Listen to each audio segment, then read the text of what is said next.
Welcome to the Great Detectives of Old Time Radio from Boise, Idaho. This is your host, Adam Graham.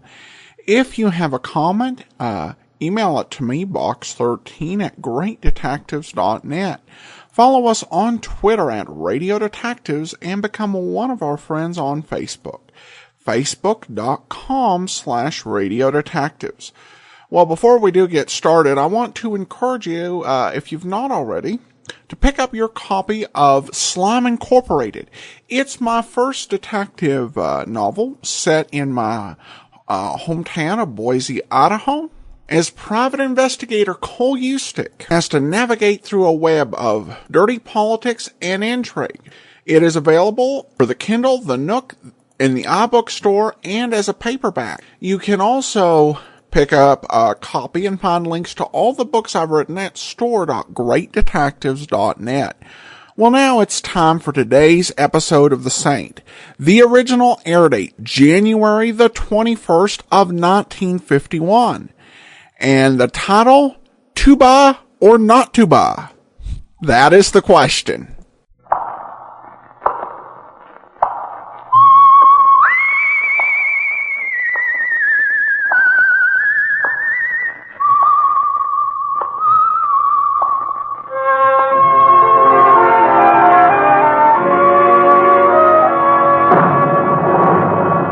The Adventures of the Saint, starring Vincent Price.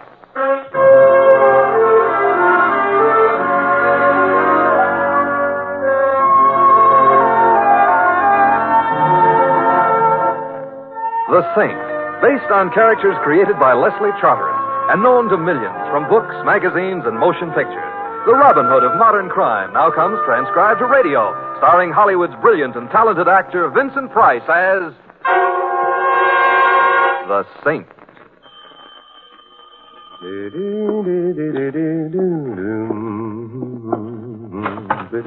Hi, Mr. Templar. Theodore. Excuse me while I drag her in, huh? Drag her. Oh, yeah. She is in. Good. She is a very nice tuba, Mr. Templar. Perhaps. I will take her out of the case now and... Theodore, if you lift that confounded thing to your lips, you're a dead man. You do not have to get violent, Mr. Templar. I don't. Theodore, you forget that on one occasion you trapped me. I have heard you play that thing. Well, I have never before nor since wanted to be deaf. Well, Mr. Templar, I have been practicing since then. Are you trying to tell me you now play better? Well, louder. Goodbye, Theodore. I have got a problem. I don't doubt it. But not what you think. It ain't the neighbors. Oh, they've all moved out, huh? The landlord nailed my windows down. He's a man of genius. My problem is something else. It would help if Keep away from that tuba. But I only want to play... I've never strangled anyone yet, but there can always be a first time. Okay, I won't demonstrate. But you heard me play. 5 years of my life went down the drain on that unhappy day. What did I play for you? It had a title? Well, I guess it don't really matter. On account of I only know one piece, so... Well, anyways, that's what I played for Mr. Stanley. Who immediately, and no doubt happily, proceeded to return to Africa, yodeling for Livingston. Nah. Mr. Stanley is hard of hearing? No. He is a maniac? Nah. He hates music? No, he is the guy who owns a Stanley Casino, which is kind of upstate and is a very swanky roadhouse-type roadhouse. Oh, you had him tied to a chair. Mr. Templar, he asked me to play. He called me up and asked me to come over and play. And? And after he heard me play, he hired me. Oh? To do what? Sweep the roadhouse? To play the tuba in his band. You know, it doesn't happen very often, but tonight it's happened. Words have failed me. Not only has Mr. Stanley hired me, but he is going to pay me $100 a week. And not only is he going to pay me $100 a week, he also handed over $100 in advance. In cash. Theodore, I suppose I should congratulate you. Oh, thanks. But what's your problem? Mr. Templar, I love to play the tuba. But I don't play it good, I know that. You're an honest man, Theodore. Even I sometimes can't stand the sounds I make. Mr. Templar, nobody would pay me dough to play if it was legitimate. You may be right, Theodore. So what should I do? I still got the whole $100. Should I give it back to Mr. Stanley? What kind of a man is he, anyway, by reputation? Huh? From what I have heard around, he is a very big operator type. And I do not think he has had a reputation ever since he was expelled from reform school. Oh, why was he expelled? Oh, he lowered the tone of the place. Theodore, when do you start working for him? I make my debut tonight. Debut. I see. So what I'm asking you, Mr. Templar, is will you please be there when I debut? That means there will be at least one friend of mine in the audience, and I got a feeling I am going to need a friend. You may be right, Theodore, but if the roadhouse is the kind of place most roadhouses are, the patrons will be thinking of other things than music anyway. Yeah, but suppose they think of murder.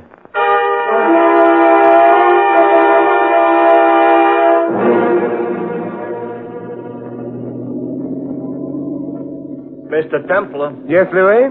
it ain't none of my business. Will that stop you? No. I didn't think it would. One of these days, I'm going to hail somebody else's cab. So then what happens to my wife and my 6... No, don't say it. I haven't got a wife and 6 kids. You never will have if you don't keep your eye on the road. Up here in the country, what could I run into? A tree. True. Yeah, but Mr. Templar, I started to ask you something. You're going to the Stanley Casino. The Stanley Casino is in the country. Westchester, Louis. You know, the same thing. Also, the Stanley Casino is a very romantic place. Fellas take their girls there. Now, you're not equipped with a girl, therefore... So Why am I going there? To listen to a friend of mine play the tuba. Well, one thing you can say for that, it's different. It's also true. Yeah. Mr. Temple, I'm not saying I can understand why a guy would want to play a tuba in the first place, but maybe he's got a reason. But for somebody to voluntarily listen to him, then there's no excuse. I'm fond of Theodore, Louis. I have a feeling he may be in trouble. Oh, that I can understand. You see, he must have been hired for a reason that has nothing to do with his tuba playing. Now, what it is, I can't imagine. Maybe you should have stopped him. I couldn't, Louis. It was a job, and, I don't know. Maybe I should have. Maybe not. I feel a little like Hamlet. Oh, this I got a feeling I'm going to regret. What do you mean you feel like Hamlet? He couldn't decide either. Of course, you remember his famous soliloquy. I think the children should ought to be sent to bed right now. The one that begins, tuba or not tuba, that is the question.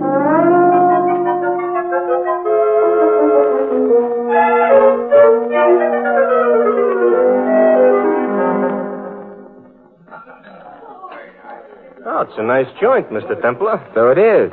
Nice of you to ask me into dinner. Can you afford it? The prices are a little high, Louis. My steak would have bought a cow. Perhaps, but it wouldn't have bought a floor show. And judging from the decor, the floor will shortly have plenty to show. I wouldn't be surprised. Embarrassed, maybe, but surprised, no. Hey, look, the band is climbing into the bandstand. Yeah, I noticed. Only trouble is... Oh, I don't see no tuba. No Theodore either. Maybe he got fired. Before he even started to play? No. Louis, Finished my dinner. Don't have to digest it for a while yet, so if you want to go pay a visit or something. I very definitely do. Come along. Okay. Only where are we going? Well, there's a door at the left of the bandstand. Several people have used it. We might try it. Could be maybe an exit. And then the head waiter will stop it. Yeah, and he ain't, so? So we try it. Well, very nice hallway. Got walls on both sides. Yeah, not to mention a roof. Light coming through the transom of that door up ahead. Mr. Templar, we're looking for Theodore. We're looking at the moment for anyone we can find. I don't hear much noise coming out of that room. This might be Stanley's office. Come in. Good evening, Mr. Stanley. Guests here, gentlemen? Yes. Well, of course, I'm always delighted to see guests in person, but I'm sure my head waiter will do anything to satisfy you. Tell me, does he employ the musicians for your orchestra? Are you musicians? Well, not exactly. We're interested in one of your musicians. That's all? Which one? Theodore Coogan. Coogan? Well, I'm sorry, but the name isn't familiar. Of course, I know all the boys in the band, of course. What does he play? He insults a tuba. Tuba? Well, I'm sorry, but we don't have a tuba in my band. What made you think your friend Theodore might be playing for me? Oh, rumor? Well, I'm afraid it was an incorrect rumor. However, if your friend's a good man, you know, the novelty might be worth something. Send him along to me, and I'll see him. Oh, that would be very nice of you. Only thinking of the casino, that's all. And now, why don't you gentlemen run along and enjoy the floor show? Oh, thank you. That's exactly what we'll do. My apologies for having intruded. Not at all. It was a pleasure to meet you. Good night. Good night. Good night. Oh, real courtly type, huh? Very. Come along, Louis. Hey, this ain't the way back to the floor. I know it isn't. We're not returning there. Why not? We don't approve of floor shows? It's not that. The back of the building would be around this bend. And... Come on, Louis. We'd better go back. Yeah. Mr. Templar, I could lend you a few bucks if you're short and you're trying to duck the dinner bill. You know, Thanks, Louis, but it isn't money I'm worrying about at the moment. This leads right back to the casino floor, which is bad. Therefore, we're left with, that staircase. We go up it quickly. Okay. Up. Of course, we don't know what's upstairs, but at least we may not be expected there. Is that good?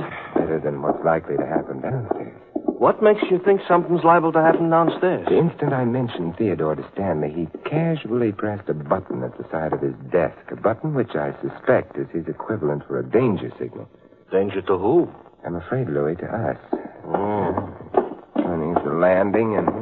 Another hallway. Yeah, we'll have to try. It's locked. There's another door on this side. Also locked. So far, all this upstairs consists of is a lot of doors which are locked. The rooms are probably used for storage. Stanley will realize shortly that we didn't return to the floor show. The back door was guarded, so he'll know we didn't leave through it, which means... Yeah, he'll come up and see us sometimes, and there's sometimes it's going to be now. It is. Of course, I don't know whether Stanley intends anything too drastic. We haven't seen Theodore. Yeah, supposing we had. Well, let's try this door. Hey, this one's open. Come on. Quite a suite.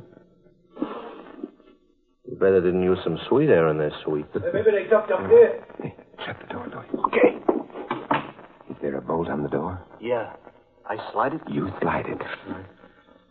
You know, it ain't very strong. Window over on this side. Hey, it's a room with a view. Yeah? Yeah, what we've got is a view of the parking lot. Directly below the window is an extension of the building proper. Mr. Templar, this is the time to get architectural. The window.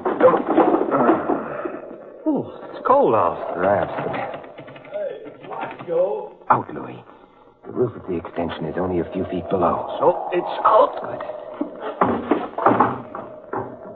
It's a solid roof, Mr. Templar. Good. Move over. So we're out on the roof. So? Hey, wait a minute, Louis. Huh? Someone down there in the parking lot. Oh, yeah.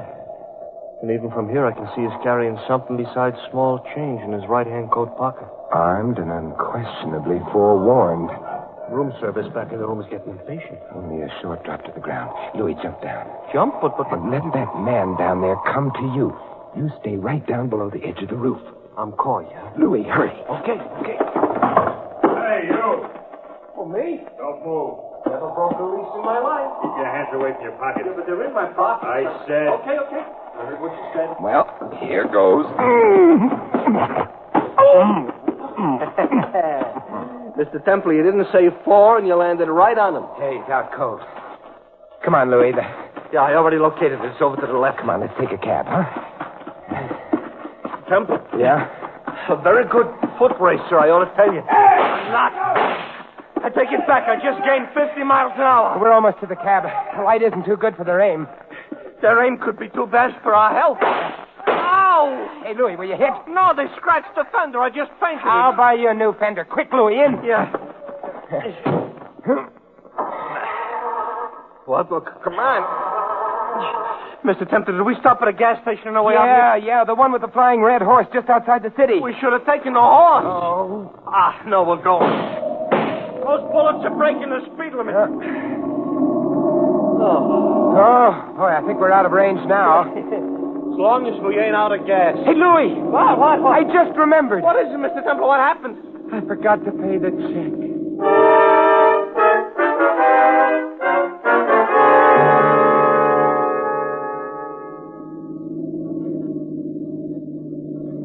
Mr. Templar? Yeah, Louis?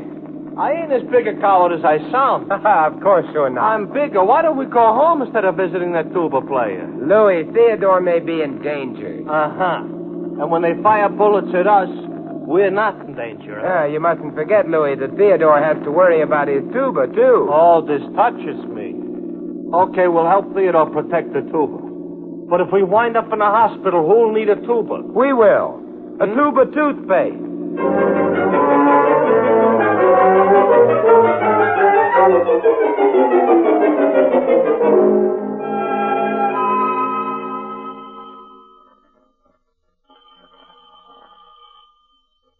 I guess he ain't in, Mr. Templar. Apparently not, however. Hello. Ooh. That's a tuba player? Good evening. I'm Simon Templar. This is Louis. I'm the Queen of Transylvania. But don't let that bother you. Oh, may we come in? Of course. The king is out of town. There's only one trouble about being the Queen of Transylvania. What's that? There is no such place as Transylvania. You're bright. But I didn't want to frighten you outside. Or upset the neighbors with your gun. I always worry about the neighbors. And now that you have your gun pointing at me, what am I supposed to worry about? A good explanation of why you're looking for Theodore. Why does that concern you? I don't think I like people who go around looking for Theodore. Maybe they can't help it. It's a neurosis or something. Yeah, I might want to offer Theodore a job. Doing what? Well, playing the tuba in an orchestra. And I'm the Queen of Transylvania. You'll have to do better than that, Mr. Templar. Hey, that car. Unless I'm guessing badly, the number of people you dislike is shortly going to be increased. I don't... That car which just stopped outside may be bringing more seekers for Theodore. Don't move, please. See anything interesting through that window? Car just stopped here. Somebody's getting in. Oh. Both of you stay where you are. And don't try to follow me. Hey, look at it. Went right out the back door. That's not polite. No point in following her. I'd rather find her than Theodore. There must be anything. another room. That door. You still think maybe Theodore is here? I don't know. This is the bedroom. And... Well. Well, you found Theodore? On the bed, Louis, lying on a lovely white sheet. Whoa. You've been shot full of holes. Don't look good on him. No, he's dead, thoroughly dead, but that's not Theodore. The doorbell. Undoubtedly Mr. Stanley and his friends, however. Mr. Templar, this is no time to pick a corpse's pocket. His wallet. Yeah. All right, come on. They may still make it if they haven't put anyone on the back door. And if they have? Let's not cross any bridges until they collapse under it, huh? Something with what you just said. Clear out here. Fire stairs, yeah. Yeah, I know. No bridges. We ought to be able to make it out of the building. You know something? This is one time I would like to run into a cop who'll ask me where's the fire. There's a more important question, Louis. Where is Theodore?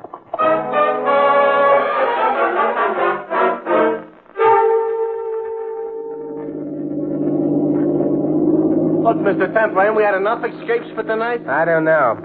Louis, the corpse back in Theodore's apartment was a man named Max Carter. Oh, that's why you swiped his wallet. There wasn't nobody around to introduce him to it. Yeah, that's right.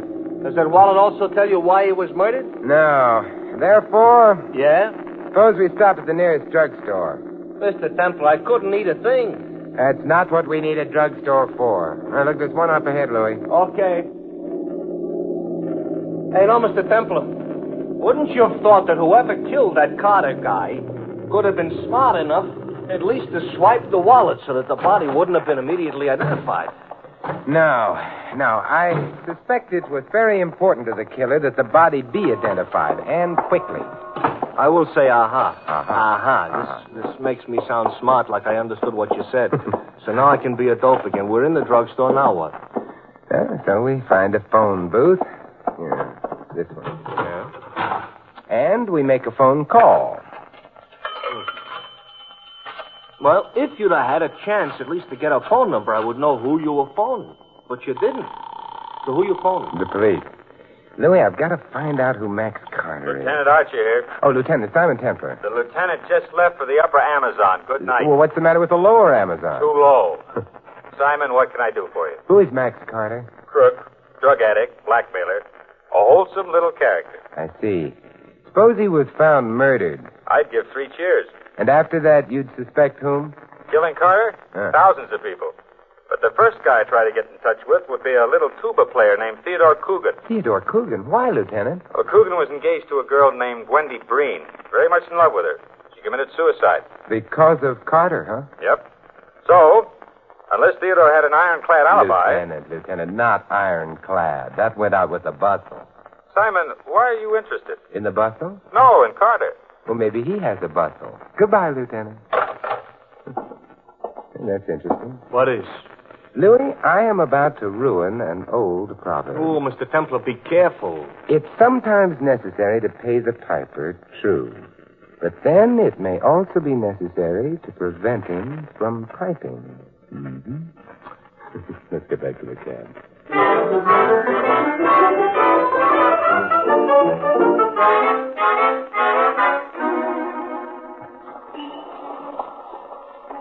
Did the lieutenant mention why he would suspect Theodore? Yes, Carter was the reason for a suicide of a girl named Wendy Breen. Theodore was going to marry her. Oh, that's plenty motive. Yeah. Okay, the cab. Well, where to? Oh, twice around the park. Huh?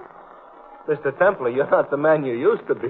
Don't be silly, Louis. The Queen of Transylvania has joined us. Uh-huh. I've been following you two. Well, we're flattered. When you stopped, I paid off my cab and decided to use yours. Oh, cozier? Cheaper. Mr. Templar, why were you looking for Theodore? I wasn't. Not in his apartment, at any rate. What were you looking for? You know that as well as I do. You'd better tell me anyway. You know, you really should have words with your dressmaker. Your revolver's showing again. Besides, do I really have to tell you? You were in the bedroom. No, I didn't have a chance to look. Go on, start the car. I start, Mr. Templar? You start, Louis. Now, suppose you tell me what you were looking for. I'm the one who has the gun. I don't have to answer any questions. Not mine, perhaps. The police, however, will be ruder and more insistent. The police? Excuse me for interrupting, Mr. Templar, but we are being followed. Oh, by someone else beside the Queen here? Must make quite a procession. Louis, can you get any more speed out of this cab? Well, there's a car right in front of me going slow. Well, you might try passing it. Okay. Hey, he's swinging over right in front of the... Hey! How do you like that? Oh, Mr. Stanley is thorough. One car in front of us, one behind. Hey, we're boxed in. Good evening, Mr. Templar. Louis will sue you, Mr. Stanley. He's very touchy around the fenders. Oh, indeed. Well, and can that be my beautiful Mona? I've got a gun. Half a dozen of my boys surrounding the cab, and you'd better let me have that gun. Thank you. Now then, you'll all join me in my car. I think you'll find it more comfortable. Yeah, but I like it here. Besides, your car is black. It reminds me of a funeral. You know, that's a very interesting comment, because that may be precisely where all of you are going.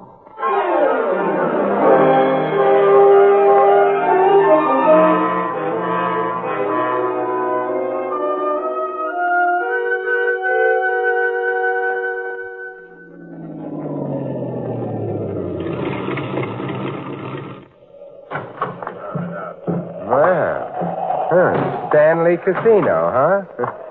It's beginning to feel like my little home away from home. Well, I'm so glad. The back way, boys. Come on, come on. You don't have to push.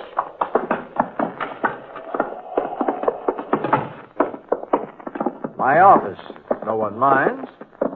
Oh, no, my love? I don't mind. Good. Ain't you going to ask me to? No. But I mind. Shut up. All right. I just don't like to be overlooked. Well, make yourselves comfortable. My boys will remain here to keep us company. Now then, what to do about you? Not quite yet. Mr. Stanley, I need 5 minutes of your time. 5 minutes? Well, I might be able to spare them. Why would Mona here have wanted Max Carter dead? An interesting question. I suspect he was blackmailing her. Mona has been a naughty girl, on occasion. Then she was in Theodore's apartment in order to kill... I wouldn't kill Theodore. We're friends. I beg your pardon. I hadn't been thinking of Theodore, however. Mr. Stanley, had you also tired of paying Carter off? The tense you're using bothers me, Templar. Oh, stop. You know as well as I do that Carter's dead. Oh? But, Mona, you told Louis and me that you hadn't been in the bedroom. How did you know Carter was dead? I just guessed. That's a very tired attempt, Mona. You know, Templar, you're the bearer of very welcome news. I am? Then Carter was blackmailing you, huh? Discreet silence.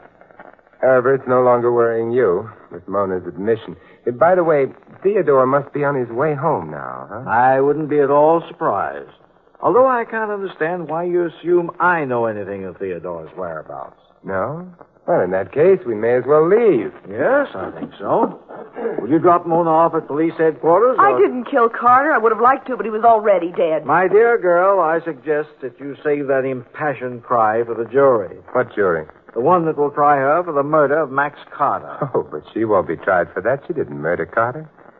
Well, I thought... I'm sure the police would prefer Theodore. Theodore? Of course, Louis. We know he had a magnificent motive. Lieutenant Archer himself said Theodore would be in line for the chair unless he had an alibi. Yeah, but he's got an alibi. No.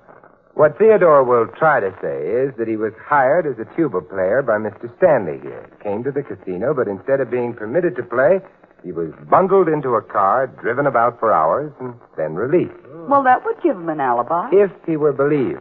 But his alibi depends entirely on whether or not Stanley really hired him. Mr. Stanley has already told us he didn't. Yeah, but he could be lying. Possibly, but after a jury heard Theodore play the tuba just once, whom would they believe?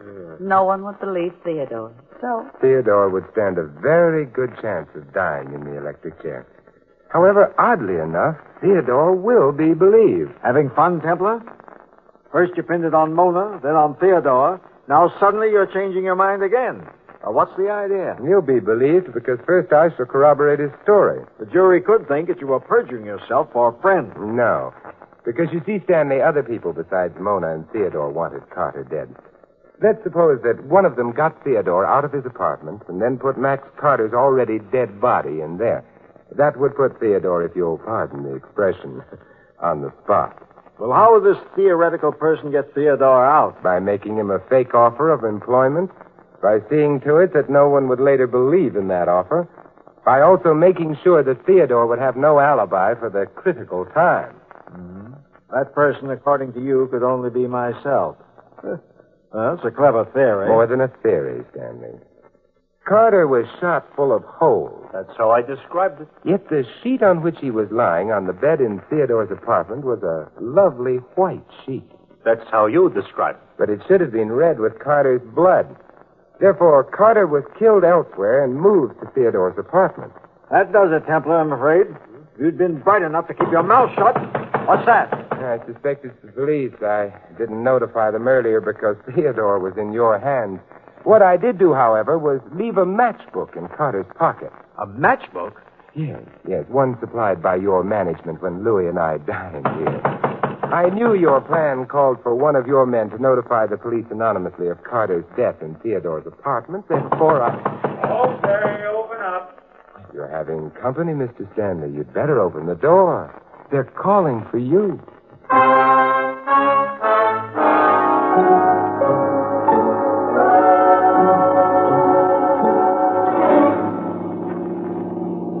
Well, Mr. Templar, we got through it alive. Perhaps, but will we ever be the same? Is that bad, Simon? Well, I never would have met the Queen of Transylvania otherwise, so... Simon. So?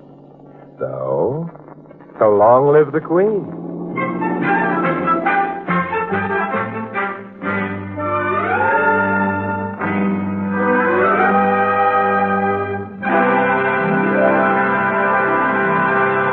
You have been listening to another transcribed adventure of the Saint, the Robin Hood of modern crime. Now here is our star, Vincent Price.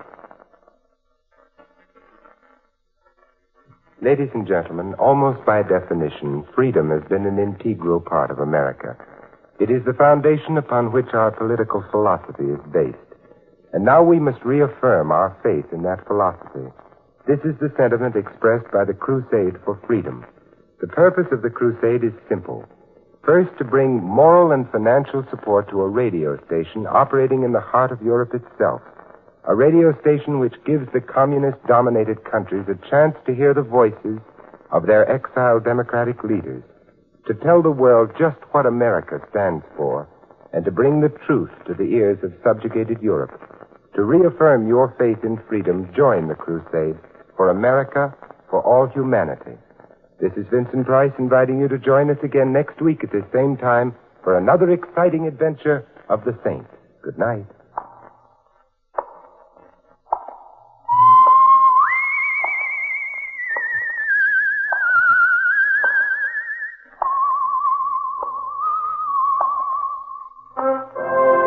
This adventure of the Saint was written by Louis Vittes. Our cast included Maggie Morley as Mona and Jack Moyles as Theodore. Victor Rodman was Stanley, Frank Gerstle the lieutenant, and Louis is played by Larry Dodkin. The Saint, based on characters created by Leslie Charteris, is a James L. Safier production and is directed by Helen Mack. Vincent Price is soon to be seen with Errol Flynn and Michael Imprell in William Marshall's production of Bloodline. Saint fans will be glad to know that the comic books are now available on the newsstand. 3 chimes mean good times on NBC.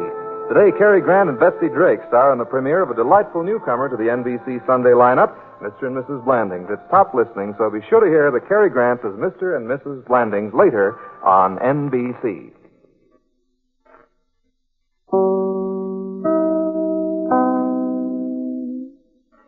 Welcome back. Jack Moyles is such a was such a versatile actor. And we will hear him in more detail and playing the role of Rocky Fortune, the part that he is best known for. But he is another one of those actors who is in just so many different stories.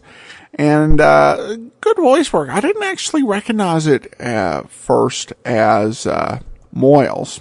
But another interesting story, and they really do develop these out, particularly without a commercial sponsor. The Crusade for Freedom essentially raised funds for Radio Free Europe. And there was an episode of the radio comedy Life with Luigi, where Luigi went out and raised funds for the program. And you'll hear it referenced sometimes like this one at the end of the episode.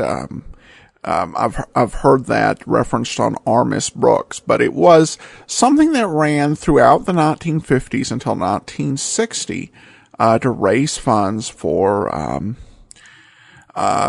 Crusade for Freedom and Radio Free Europe. All right, well, that will do it for today. We will be back tomorrow with the lineup. In the meantime, send your comments to box13@greatdetectives.net. Follow us on Twitter at Radio Detectives